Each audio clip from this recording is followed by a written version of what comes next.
Has your speed bridging been lacking recently? Oh my god. Why? I hate it here. Well, today, I'll be teaching you a few tricks to make your speed bridging 10 times more consistent. Each step in speed bridging is split up into 3 different steps: the shift, the click, and the unshift. That seems pretty simple, right? Well, yeah, that's because it is. What really matters is when you do each of those steps. If you crouch too late, for example, you will fall off the next block instead of stopping right before you do. If you crouch too early, you won't fall, but it'll be really slow and really inefficient to get from point A to point B. If you click too late, you'll be wasting valuable time that your opponent could use against you. Okay, I might be exaggerating with this one. Well, then you might be thinking, Wolf, if there's a way to do it too slow, and if there's a way to do it too fast, then there should be some middle ground where it's just right, where you get the maximum efficiency and the maximum speed at the same time. Well, you'd be right, because there is a middle ground where you can get the rhythm just right so that you can get the maximum efficiency while you're speed bridging. And in this video, I'll be showing you something that'll make your speed bridging go from this to this.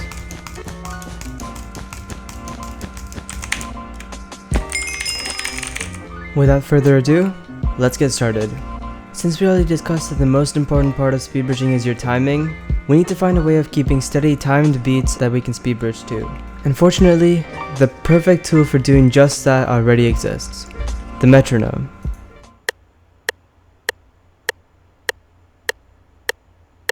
Using a metronome, we can find the perfect pace that we need to speed bridge consistently. And I have found the perfect beats per minute that you need that matches your speed bridging pace. And that is 180 beats per minute. Go ahead and change the beats per minute up to 180 and see what that sounds like.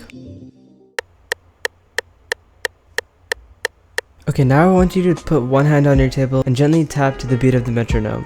Just like this.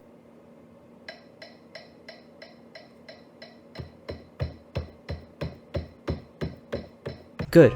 Now I want you to add your second hand by alternating between each hand on each beat. It should look like this.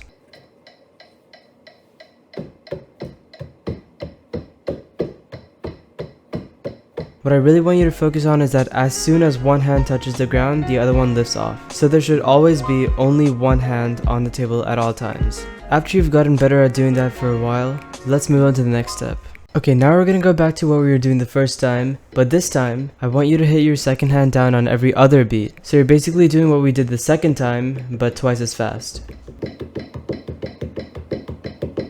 And again, I want you to make sure that as soon as that first hand goes down, the second hand goes up. There should only be one hand on the table at all times. Why did that sound like something a flight attendant would say? Anyways, now that you've mastered that, it's time for the fun part. Don't go crazy and start speed bridging just yet, because we have to start slowly and implement each step carefully so that we can get the rhythm just right. Starting with the mouse, turn on your metronome and start clicking to the beat of the metronome.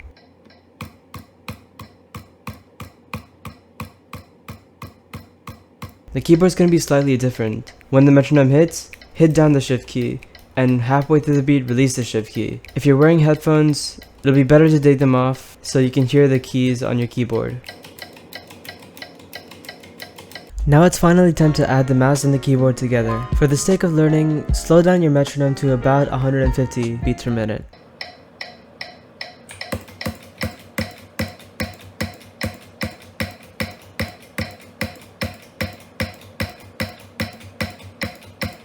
Focusing on your left hand hitting the shift key is probably going to help, since the up and the down motion of the shift key matters more rather than only the down motion when you're hitting the mouse. Once you've practiced that for a few minutes, you should probably be feeling more confident about your rhythm. Then you can try slowly increasing the beats per minute by increments of 5 or 10 until you get to 180.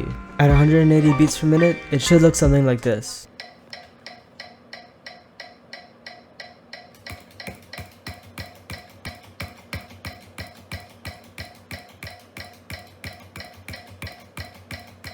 And now is the part you've all been waiting for, implementing this in the actual game.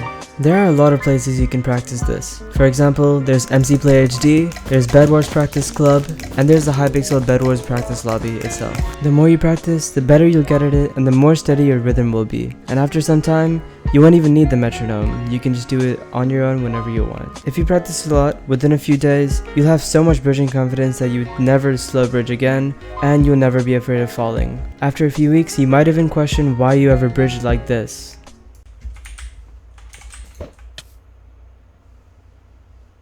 No offense to that guy though, we all start somewhere. If you ever want to talk to me or duel me or just play Minecraft with me and chill, I'm gonna be streaming a few times a week. I recently just had my first stream and it was a lot of fun, and I hope I'll be doing that stuff more often. I hope I made you feel more confident in your Speedbridge, and I hope I made your Speedbridges much more consistent, and most of all I hope you all enjoyed. I'll see you all next time.